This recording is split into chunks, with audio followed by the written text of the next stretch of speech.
Selamat pagi semuanya. Ketemu lagi kita di pelajaran komputer akuntansi kelas 11. Kita ke materi berikutnya. Hari ini kita akan masuk ke AJP ya, pencatatan ayat jurnal penyesuaian untuk perusahaan jasa. Untuk 11 akuntansi. Kita langsung masuk ke kompetensi dasarnya. Kompetensinya kita masuk ke 3848. Yang pertemuan minggu kemarin kita sudah belajar tentang bagaimana memasukkan transaksi pembayaran beban ya, 37. Sekarang yang 38, menganalisis transaksi penyesuaian pada perusahaan jasa, dan nanti praktikumnya Anda melakukan entry transaksi penyesuaian tersebut.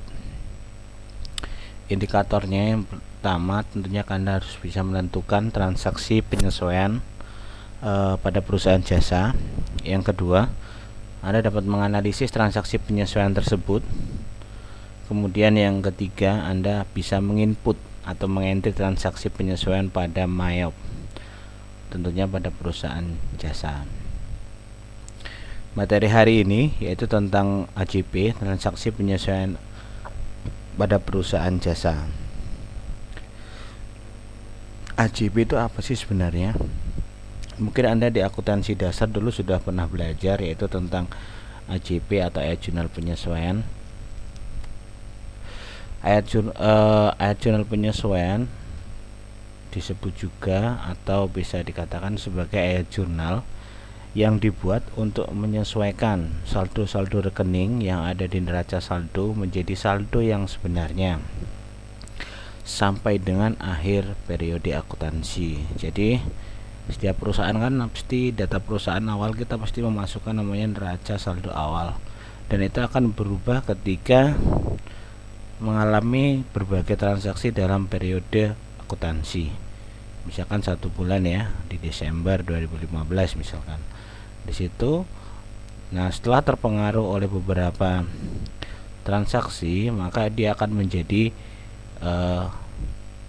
saldo rekening yang sebenarnya atau neraca saldo yang sebenarnya. Tentunya itu harus disesuaikan. Ada beberapa hal yang perlu disesuaikan. Pada akhir periode akuntansi, banyak saldo akun di buku besar yang dapat dilaporkan tanpa perubahan apapun dalam laporan keuangan. Contohnya misalkan saldo kas, saldo akun aktiva tetap tanah ya misalkan, atau beberapa ada akun yang perlu melakukan pemutakhiran atau updating atau disesuaikan biar dia menjadi saldo yang sebenarnya pada akhir periode. Adapun tujuan AJP itu sebenarnya adalah untuk mengoreksi perkiraan-perkiraan yang ada sehingga mencerminkan keadaan aktiva, hutang, modal, pendapatan, dan biaya yang sebenarnya. Untuk lebih jelas, kita akan masuk ke materi yang sebenarnya. Kenapa sih harus perlu adanya AJP, ayat jurnal penyesuaian? Pada umumnya ada dua penyebab suatu transaksi memerlukan penyesuaian. Silahkan dipahami ya, karena ini sangat penting sekali. Mungkin Anda sudah didapat di akuntansi dasar, tapi tolong dipahami lagi. Kita ulang review ya. Ada dua penyebab. Yang pertama, keadaan di mana suatu transaksi sudah terjadi, tetapi informasi tersebut belum dicatat dalam perkiraan yang bersangkutan. Yang kedua, transaksi yang sudah dicatat dalam perkiraan yang bersangkutan, tetapi saldo perkiraannya masih harus disesuaikan agar dapat disajikan dalam jumlah yang benar. Kita lanjut ya. Hal-hal yang perlu disesuaikan dalam ayat jurnal penyesuaian. Ada dua hal yang perlu disesuaikan.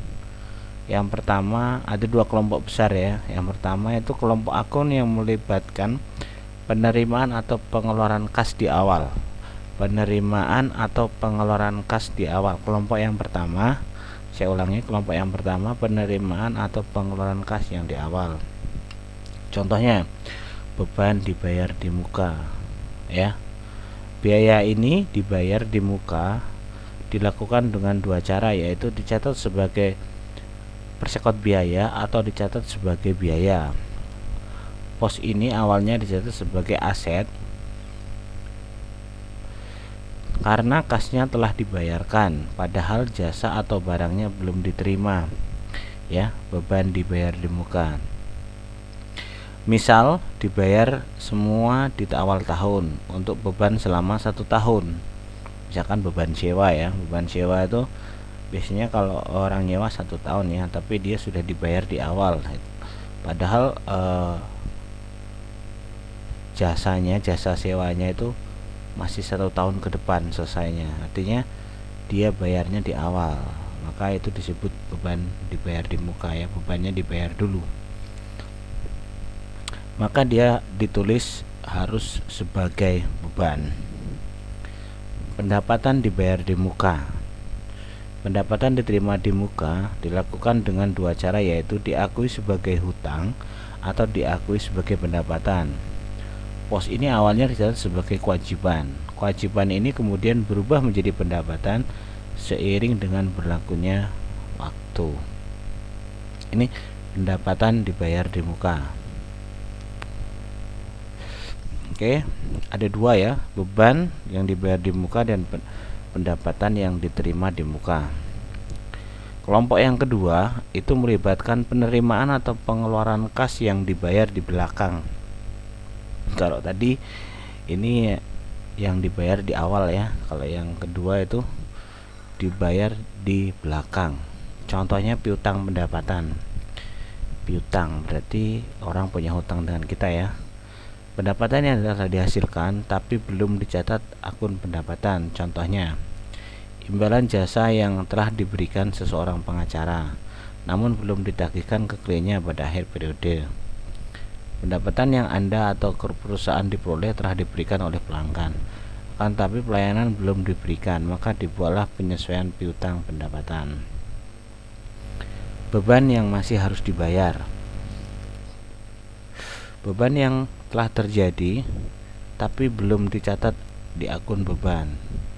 Ia mengacu pada suatu kewajiban yang telah dilakukan kepada perusahaan tapi belum dibayarkan. Contohnya utang gaji ya, misalkan utang gaji bulan November dan dia dibayarkan pada awal, misalkan harusnya dibayar pada 31 November tapi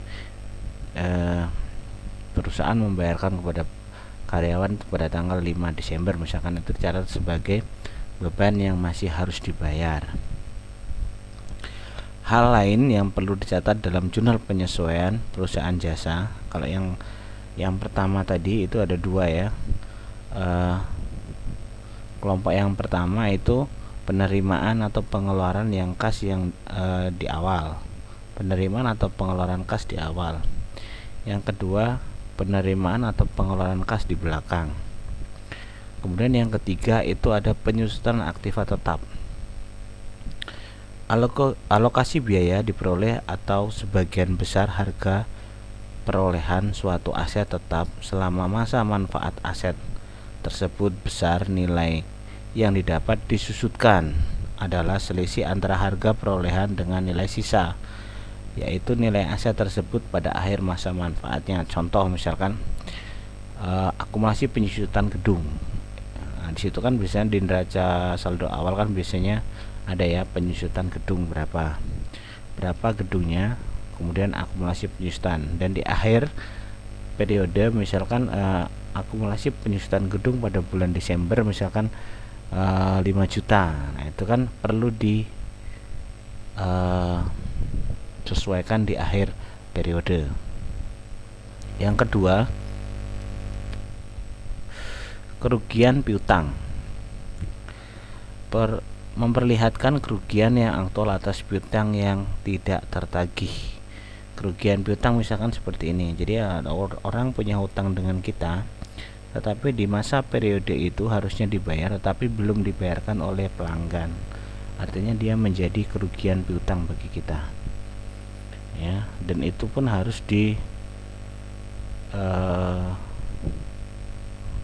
catat di akhir periode, dan itu harus menjadi masuk ke dalam jurnal penyesuaian agar nanti di periode awal itu akan menjadi neraca saldo, yaitu kerugian piutang.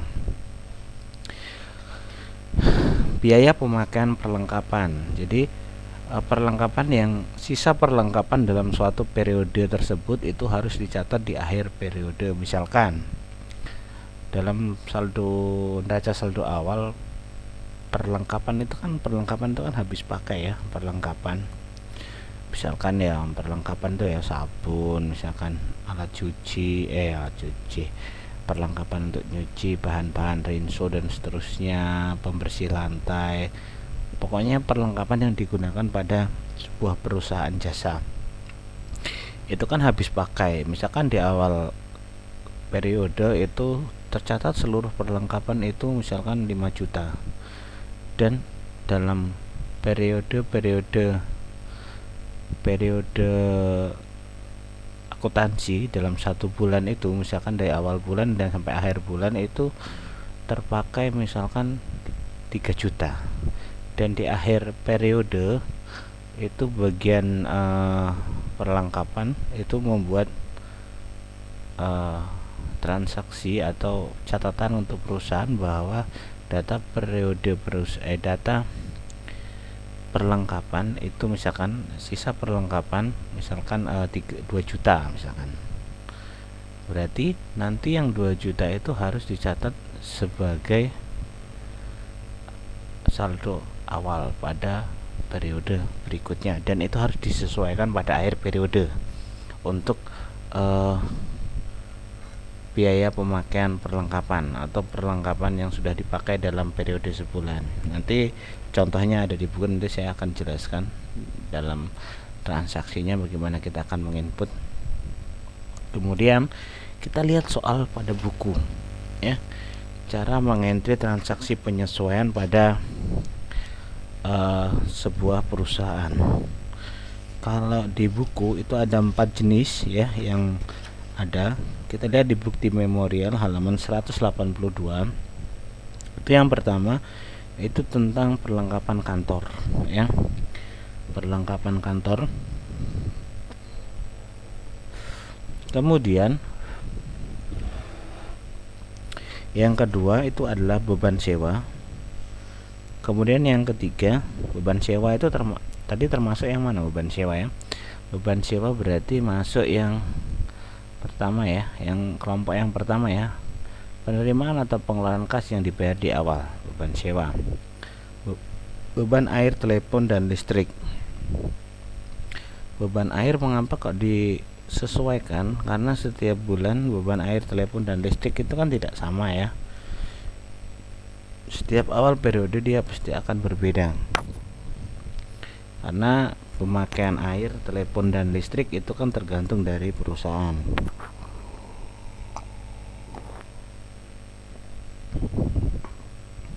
Kemudian penyusutan aset tetap, misalkan penyusutan gedung, penyusutan kendaraan dan seterusnya yang disusutkan pada akhir periode. Oke, kita contoh saja, kita masuk ke MyOp-nya. Oke, yang kemarin kita sudah masukkan transaksi semuanya. Kalau Anda sudah masukkan sampai ke 3.7 itu di transaction journal, silahkan dilihat di all. Di sini semuanya sudah ada sampai di purchase ya, di sales ya. Di sales itu ada BKM-nya sampai 28.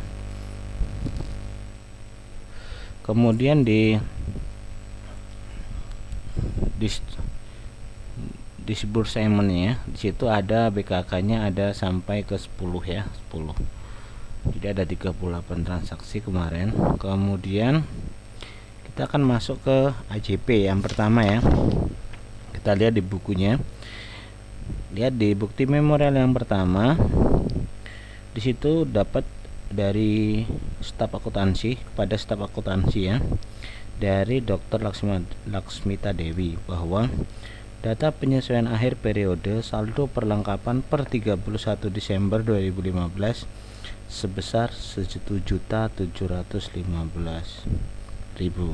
Saldo perlengkapan berarti saldo perlengkapan akhir ya. Jadi Data penyesuaian akhir periode saldo perlengkapan per 31 Desember 2015 sebesar 1.715.000. Berarti kita akan inputkan. Cara ngitungnya seperti ini. Di situ sudah dijelaskan ya. Kita akan menghitung beban perlengkapan kantor. Yang pertama kita lihat di saldo, di neraca saldo. Account list ya, neraca saldo perlengkapan itu supplies 3.655. Itu di perlengkapan awal tahun, awal periode ya, 3.655.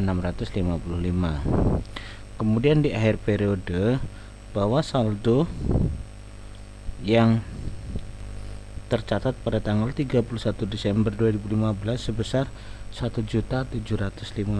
Berarti saldo di neraca saldo awal itu akan dikurangi dengan persediaan akhir perlengkapan. Berarti 3.655.000 kita kurangi dengan 1.715, maka didapat saldo perlengkapan kantor itu tinggal 1.940.000. Maka kita akan inputkan. Caranya inputnya di account kita pilih yang record journal entry ya. Record journal entry kita sesuaikan, generalnya kita isi dengan BM itu bukti memorial ya, strip 01, tanggalnya jangan lupa itu tanggal 31 Desember 31 bulan 12 2015. Oke. Kemudian memonya kita isi adalah AJP 1 ya.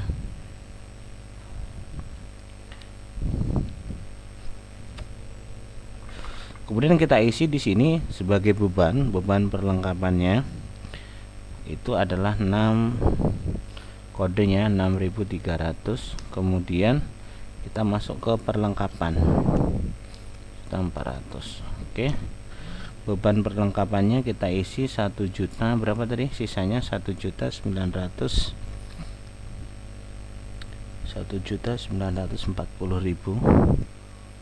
Oke, di debitnya, di kreditnya sama. Oke, kemudian kita isi total kreditnya di sini, enter ya. Oke. Ini di enter, jangan lupa kalau klik di sini kita enter, dan di sini NT saja. Maka di sini out of balance-nya dia 0 ya. Oke. 1.940 di debit dan di kredit. Oke, maka di sini mengapa kok bebannya di debit? Karena bebannya dia bertambah ya, dan perlengkapannya dia berkurang segini. Oke, kita record. Oke, itu mencatat transaksi sebagai bukti memorial yang pertama, mencatat beban perlengkapan. Sekarang kita isi untuk pembayaran sewa ya. Di situ di bukti memorial yang kedua, data penyesuaian akhir periode pembayaran sewa ruko bulan Desember 2015 ya, pembayaran sewa ruko bulan Desember 2015. Kita lihat beban sewanya dulu ya. Beban sewa itu bahasa Inggrisnya beban sewa, rent expense ya. Kita lihat di neraca saldo awalnya, account list, beban sewa, rent expense. Oke, rent expense-nya di situ berapa? Beban sewanya 30 juta. Mengapa kok di sini kosong? 30 juta. Beban sewa untuk, berarti di sini adalah prepaid rent. Kita lihat prepaid rent ya. Oke, prepaid rentnya adalah 30 juta ya. Prepaid rent itu tentang sewa ya, sewa dibayar di muka, prepaid rent 30 juta. Kita akan hitung beban sewanya di bulan Desembernya berapa sih? Kalau ini kan 1 tahun ya, 30 juta beban sewa dibayar di muka ya. Beban sewa ini 30 sewa dibayar di muka 30 juta. Maka kita akan isi beban sewanya berapa sih di bulan Desember 2015. Oke, kita masuk account, record journal entry, kita masukkan dulu BM-02 tanggal 31. Memonya kita isi AJP2 ya, AJP-2. Oke. Yang pertama kita tentukan beban sewa 6 ya. Beban sewa, kemudian sewa dibayar di muka 1.900. Oke. 1.500 salah. Oke, 1.500. Oke. Kita hitung 30 juta itu kita bagi menjadi 12. 1/12 kali 30 juta atau 30 juta dibagi 12. Maka sewa dibayar di mukanya adalah 2.500.000 ya, 2.500.000 karena di sini tadi di sewa dibayar bunyikan 30 juta. 30 juta itu digunakan untuk 1 tahun dari Januari sampai Desember 2015. Dan itu harus kita hitung di bulan Desembernya saja ya, karena di penyesuaiannya data penyesuaian akhir periode pembayaran sewa ruko bulan Desember 2015 ya. Untuk yang bukti memorial yang kedua, maka kita akan hitung 2.500.000 sewanya setiap bulan. 2.500.000. Oke, kita bisa lihat jurnalnya seperti ini, sama ya, karena ini jurnalnya sudah seperti ini jurnalnya debit kredit ya. Kemudian kita record. Oke, itu yang perhitungan yang kedua, beban sewa. Sekarang penyesuaian beban listrik, air, telepon dan listrik ya, beban air, telepon dan listrik. Kita lihat bunyi dari bukti transaksinya. Tagihan listrik, air, dan telepon pada bulan Desember yang baru akan dibayar pada tanggal 3 Januari 2016 sebesar 535.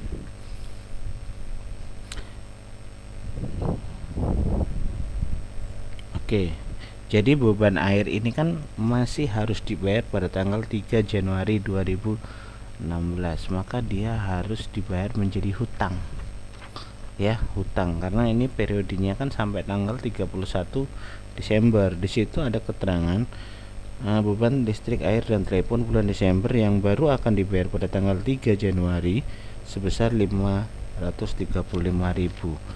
Maka di situ beban airnya adalah 533.000 dan utang bebannya, kalau utang bebannya berarti 535.000 juga.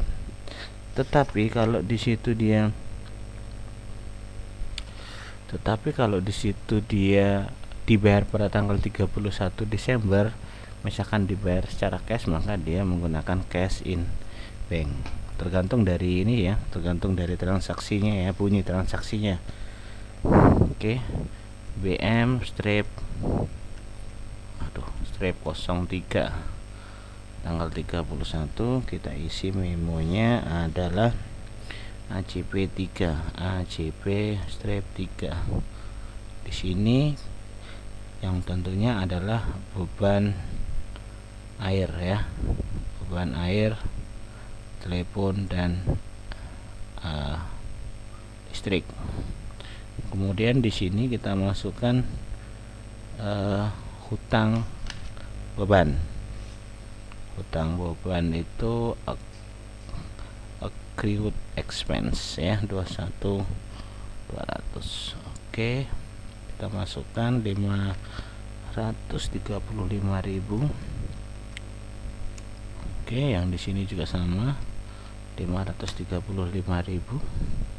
Bener ya, 535.000. Kemudian kita record. Oke, kemudian yang terakhir, data penyesuaian akhir periode akumulasi penyusutan peralatan adalah 300.000. berarti BM strip 04 31 bulan 12. Oke, di situ kita masukkan AJP 4 ya, AJP strip 4. Oke. Data penyusutan akhir periode akumulasi penyusutan peralatan sebesar 300.000. Berarti yang bertambah adalah bebannya. Tentu yang pertama beban penyusutan ya. Beban penyusutan itu adalah depreciation expense ya, beban depresiasi ya. Oke, kita cari 6.500 ya. Oke,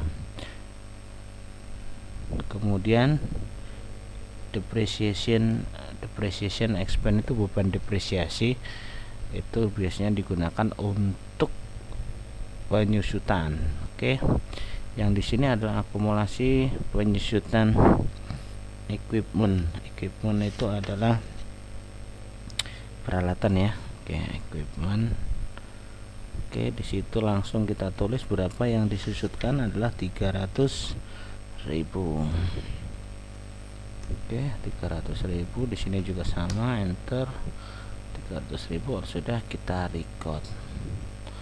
Oke, berarti itu jurnal penyesuaian ya. Empatnya kita sudah isi. Kita lihat di transaksinya. Di sini ada AJP. Kita lihat di general.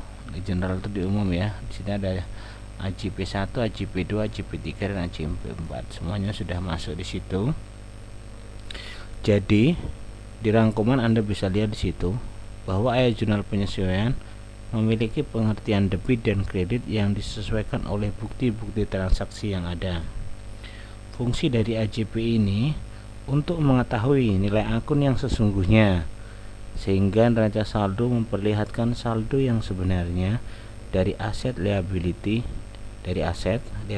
ekuitas pendapatan dan beban. Akun-akun dalam laporan keuangan yang harus disesuaikan: perlengkapan kantor, ada akumulasi depresiasi aset, beban sewa, beban listrik, air dan telepon. Dan cara mengisinya di account record journal entry. Nah, kalau Anda sudah isi yang ini, maka kita langsung bisa untuk menampilkan laporan keuangan perusahaan jasa dan membuat file backup pada map akuntansi ya. Jadi kalau laporan keuangan perusahaan jasa nanti langsung saja ya, karena ini videonya sudah sampai ke jurnal penyesuaian, jadi langsung saja. Jadi KD ini digunakan untuk langsung masuk KD 39 dan 310 ya, sekali 39 laporan keuangan perusahaan, kemudian 310 backupnya biasa kita backup sebelum di close. Oke. Jadi untuk menampilkan dan mencetak laporan keuangan pada perusahaan jasa itu ada 3 hal yang harus dicetak, yaitu laporan laba rugi, kemudian neraca, kemudian yang ketiga adalah laporan arus kas ya. Seperti biasa untuk nyetaknya seperti Anda nyetak neraca kemarin. Jadi kita di sini ada reports, kemudian kita pilih account, kemudian kita pilih yang namanya profit and loss profit and loss ya. Jadi profit and loss ini adalah laba dan rugi. Kemudian kita pilih display, maka di sini akan kelihatan ya displaynya dari 1 bulan 12 2015 sampai 31 bulan 12 2015. Jadi sebesar 10.124 ya, kurang lebihnya seperti itu ya. Kemudian di sini kalau di buku 1.124 tapi punya saya 10.139. Oke, kemudian yang kedua menampilkan neraca. Kita close aja ya. Kalau kita mau print tinggal kita print aja ya. Kalau kita tinggal save, kita save. Oke. Kemudian kalau neraca itu adalah seperti yang kemarin ya, standar balance sheet. Kita pilih standar balance sheet. Oke, display standar balance sheet. ya, itu pada Desember 2015 86.839.000. Oke, kemudian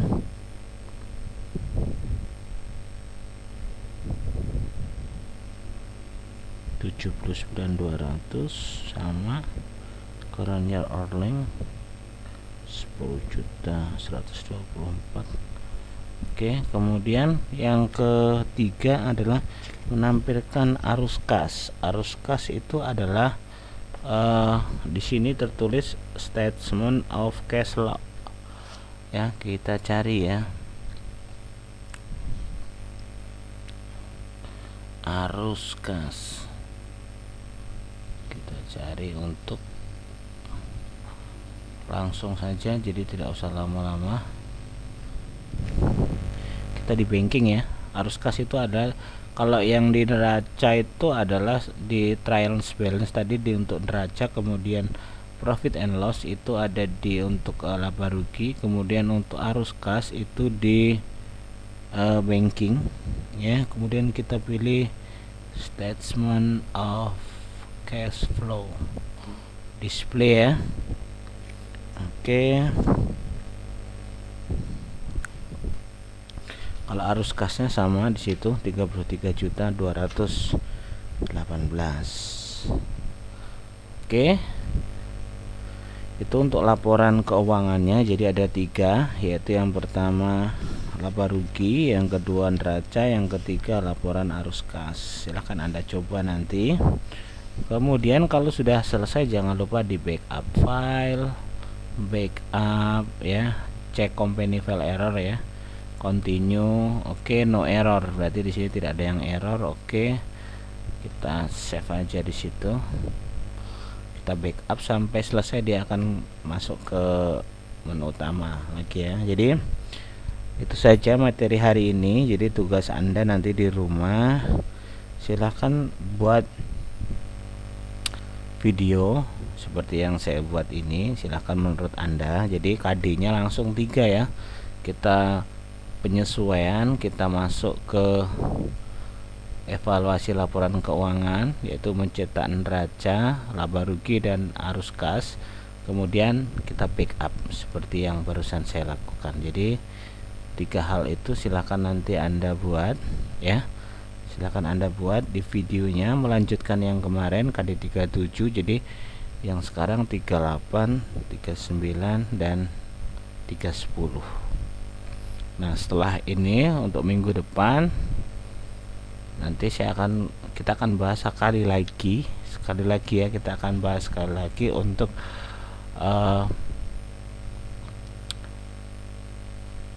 pembelajaran tentang perusahaan jasa. Kita akan buat contoh lain ya, kira-kira nasi September kan, September akhir kira-kira sudah selesai untuk perusahaan jasa. Jadi November, Oktober, November itu kita bisa belajar ke perusahaan dagang yang lebih susah.